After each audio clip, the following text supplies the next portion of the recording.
Di antara 5 sholat penyempurna atau 5 sholat tambahan, yang pertama tahajud, kedua dikenal dengan sholat nawafil atau rawatib, ya.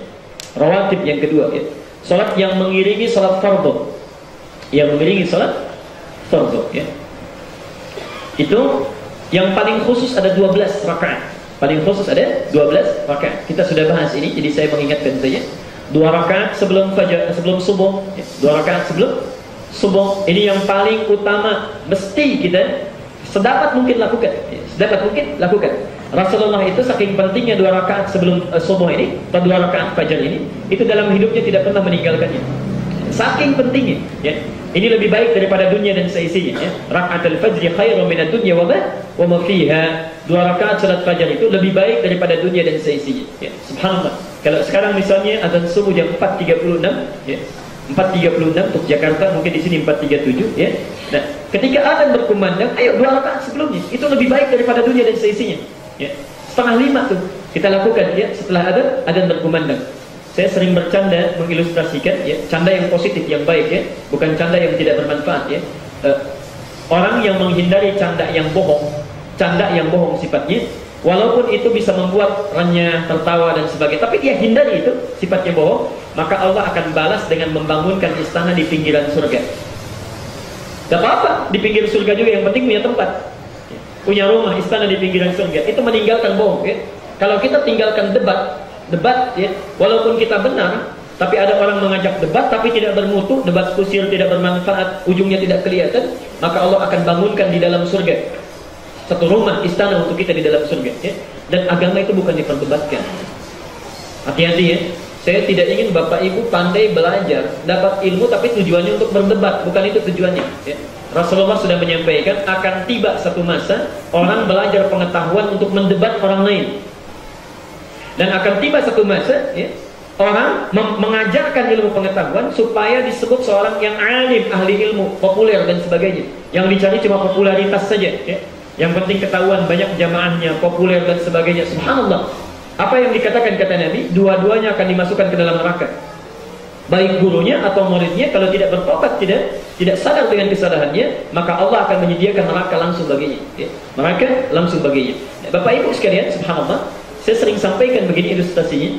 Kalau dibuat pengumuman misalnya Pak Haji Basir, ya, atau DKM yang baru nanti tanggal 26, ya, kalau pemilihan, misal program terbaru, ya, orang yang datang ke masjid misalnya Al-Ittihad, ya, jam 4 subuh dan sholat tahiyatul masjid di dalamnya akan dapat amplop 500.000, bisa maksudnya, ya.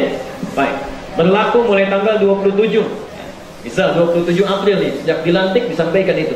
Kira-kira jam 4 pengumumannya, datang jam berapa ke masjid? Lebih dulu di depan tuh. Baik.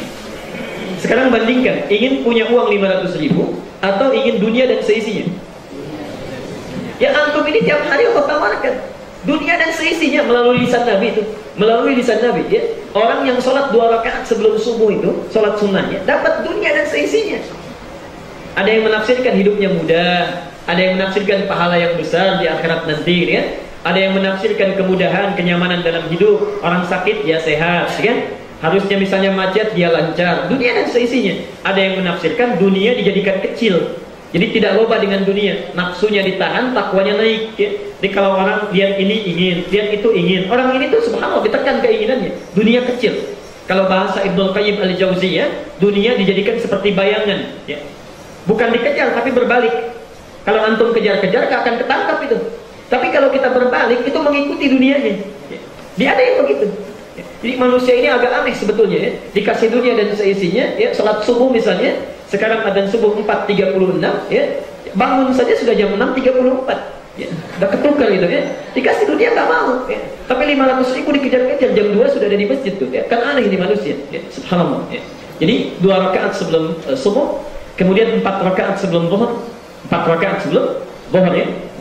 Mohon, ya, kalau di masjid ini sholat zuhur, ya, qabliyahnya itu agak diperpanjang waktunya. Jangan terlalu mepet, ya. Jangan terlalu mepet. Walaupun rumus qabliyah itu cepat menunaikannya. Qabliyah itu jangan panjang-panjang sholatnya, ya. Singkat, ya. Sahabat menyampaikan, bahkan kami hampir tidak tahu kapan Nabi baca Al-Fatihahnya. Saking cepatnya bacaannya ya. Tapi cepat di sini sesuai dengan ilmu tajwid ya. Bacaannya itu hadar. Hadar itu bacaan cepat tapi sesuai dengan tajwid. Dibuat 2 harakat setiap yang panjang itu ya. Jadi ada misal man arid bisukun ya. Dalam rumus ilmu tajwid bisa dibaca 2 harakat ya, 1 detik, bisa dibaca 4 harakat ya, 2 detik, bisa dibaca 3 harakat paling panjang ya, tiwal. Alhamdulillahi rabbil alamin arrahmanir rahim maliki yaumiddin. Nah, itu 2 harakat cepat ya, cepat. Biasanya dalam salat yang sifatnya banyak tapi sunnah ya, seperti tarawih misalnya. Kalau 4 harakat seperti salat-salat pokok yang jahar ya.